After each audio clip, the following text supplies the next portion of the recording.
சமூக பணியையும் தெய்வ பணியையும் சேர்த்து செய்ய வேண்டும். ஒன்றை விட்டு ஒன்றை செய்வது சரியல்ல. தெய்வத்தின் ஒப்புதலுடன் தேசப்பணியை செய்ய வேண்டும். நம்முடைய சாஸ்திரங்கள், புராணங்கள் தாய்மொழியிலும் சமஸ்கிருதத்திலும் இருப்பதற்கு குறைவே இல்லை.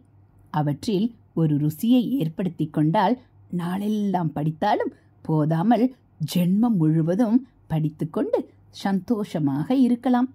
ஒரு கணவன் கற்க வேண்டியதை கற்று முடிந்தவுடன் உலகத்தில் தர்மங்களை செய்ய பத்தினி என்ற துணையை சேர்த்து கொள்ள வேண்டும். அவளுடன் இணைந்து நற்பணிகளை தொடர வேண்டும். பூர்வ ஜென்மங்களில் வினையை விதைக்கிறோம். அதற்கு இறைவன் தருகிற பலனை, கஷ்டத்தை இப்போது அறுவடை செய்கிறோம்.